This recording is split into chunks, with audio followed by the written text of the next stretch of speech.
Bonjour Jean-Christophe, merci de pouvoir répondre à cette interview pour Coiffeur Expert Business. L'idée de cette rencontre, c'est qu'on se connaît maintenant depuis une bonne quinzaine d'années Ouais, c'est ça. et que c'est un grand plaisir de pouvoir partager avec toi. Donc je vais te poser plusieurs questions et je vais te laisser surtout la parole avec la première question. 30 ans de coiffure, un petit peu, tu peux nous en dire un peu plus? C'est très simple. J'ai commencé à l'âge de 15 ans. À 15 ans, j'ai fait un cursus classique, apprentissage, jusqu'au brevet de maîtrise. Et puis après, je me suis déplacé, beaucoup bougé. Et puis j'ai attaqué après les mentions complémentaires. Et puis je me suis installé très jeune, à 22-23 ans. Puis après, j'ai repris des études en management. Et puis j'ai repris des formations en comptabilité, jusque dans les années 2002 où j'ai décidé de développer des salons et de créer des concepts, de goûter à la franchise. Enfin, j'ai fait beaucoup de choses, jusqu'à une reprise aussi de société autour de la perruque. D'accord. Voilà. Donc c'était venu très très tôt, côté entrepreneur. Je suis fils de commerçant. D'accord. Dès l'âge de 9 ans, je tenais déjà la caisse avec mon père. Du coup, ouais, je baigne dedans depuis tout petit. J'ai souvenir d'une de tes remarques, tu me dis, ouais, je crois que je suis pas assez bon coiffeur, finalement, faut que je fasse peut-être un choix. Au bout d'un moment, j'étais plus doué peut-être pour manager, gérer. Il y a deux styles de coiffeurs. Il y a les créateurs, les artistes, et puis il y a ceux aussi qui sont dans le management, dans l'entourage, dans la formation, et surtout dans la pérennité du métier, mais de façon un petit peu différente. C'est dans la transmission. Voilà. Ok. Alors, qu'est-ce qui t'anime aujourd'hui un petit peu qu'est-ce qui te fait vibrer? Parce que quand même, 30 ans de coiffure, Alors, ce il y a qui me peut-être fait des choses. vibrer, déjà, c'est la femme. Hein, c'est Hmm. important puisqu'elle est toujours en changement. C'est la mode, la mutation. Fait que ce qui, moi, m'intéresse, c'est de surtout chercher son mode de transformation de consommation et d'adapter mes salons à fur et à mesure à ce que la consommatrice demande. C'est ça qui est important. Et puis après, de faire expliquer ou d'expliquer à mes collaborateurs qu'il va falloir changer. Et moi, je pense que tous les 3-4 ans, il faut changer. Hmm. Et il faut changer aussi nos habitudes, ce qui est le plus dur, mais ce qui anime aujourd'hui mon quotidien. D'accord, tu es toujours en relation avec tes équipes et les salons de Toujours, coiffure. oui, oui. Alors moi, je suis structuré de telle manière à ce que chaque manager a une autonomie très grande, D'accord, avec un degré de confiance assez grand, malgré le d'accord. point de contrôle. J'ai une animatrice de réseau avec qui je suis toujours en relation, et on travaille beaucoup, beaucoup en équipe. Là, je ne travaille pas seul. Les idées, elles viennent en commun et on les applique aussi en commun.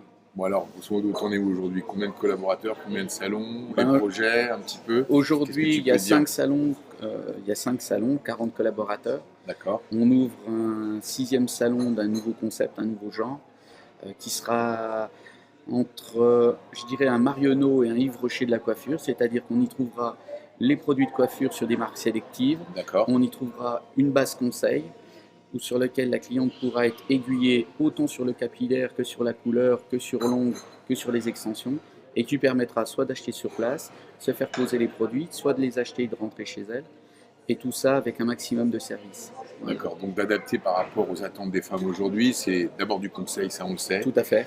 des produits professionnels, et puis derrière la possibilité de faire le lien entre deux visites, parce qu'on sait qu'il y a des espacements de visites. Tout à fait. Ouais. On remarque deux choses. Les salons chez nous plafonnent à 15% de revente, entre 12 et 15% de revente. On n'arrive pas à aller au-delà puisque nos fiches moyennes sont déjà très élevées et qu'il est difficile à un collaborateur en 36 minutes de faire du diagnostic, de l'accueil, de la vente de produits et tout.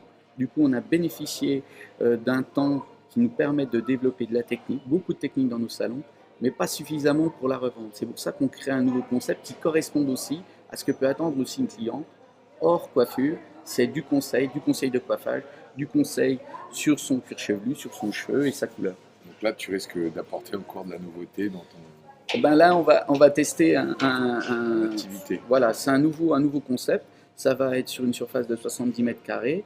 On sera à peu près à 4 personnes actives. Dans ces personnes actives, on aura des coiffeurs, coiffeurs à mi-temps, une vendeuse, vraie vendeuse. Ça, c'est la nouveauté. Ouais, ça, c'est la nouveauté. C'est-à-dire que Et puis une esthéticienne pour la pose d'ongles, tout ce qui est retail et nail, surtout pour les femmes, puisque aujourd'hui, il faut savoir que le vernis, c'est une force croissance, hein, c'est une croissance à 2 chiffres, euh, beaucoup plus importante que la coiffure au jour d'aujourd'hui, qui est quasiment flat. Et enfin, tu parlais de perruques ou d'extension. Là aussi, c'est un Alors, micro-marché ou alors aujourd'hui, il y a rapidement? sur l'extension, c'est monté en flèche. On sait que le marché est stabilisé, mais c'est pas parce qu'il est stabilisé qu'on est à fond dans son développement. Je pars du principe qu'aujourd'hui, beaucoup de gens commandent sur Internet de l'extension, cherchent des endroits pour se le faire poser, mais qu'un mode d'extension. Et souvent, c'est à base de kératine. Aujourd'hui, il existe 5-6 techniques de pose, et c'est là où il va falloir creuser. C'est là-dessus que je suis en train de travailler pour qu'on puisse avoir de l'extension à vendre, de l'extension à faire poser, mais surtout du choix. Je suis en train de travailler avec un très gros fabricant en Europe qui est prêt à me suivre sur ce domaine-là. Ce magasin, il aura une vocation, c'est que c'est pas un cash and carry, c'est pas un grossiste de produits. C'est pour ça que j'y mets aussi des marques sélectives.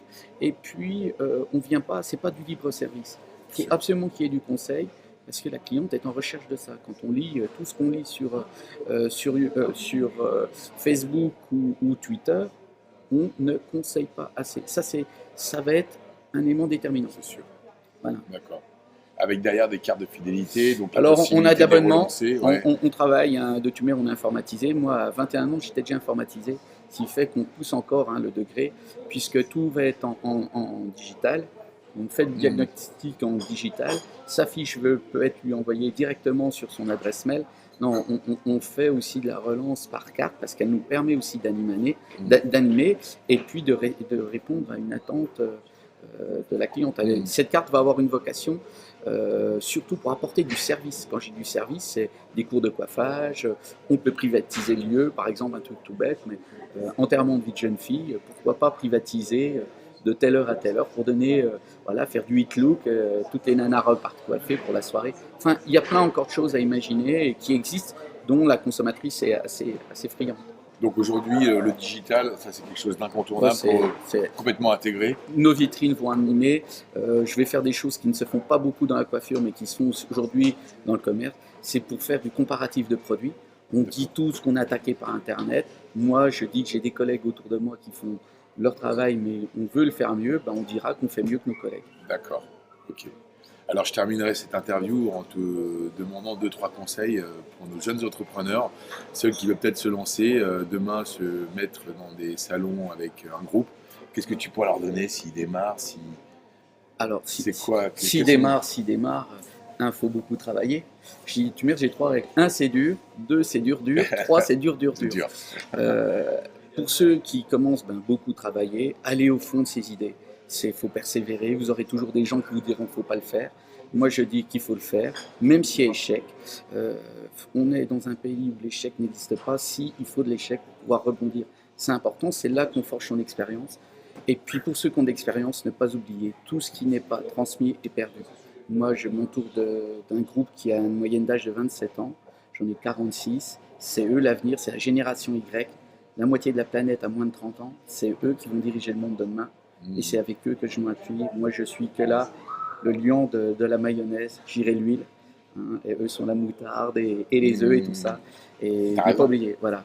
Moi, je suis qu'un passage et je vais être un meilleur passage pour eux. Puis c'est eux qui feront la suite. Mais surtout, transmettre, c'est important. Ok. Merci Jean-Christophe pour cette interview. C'est moi. Merci.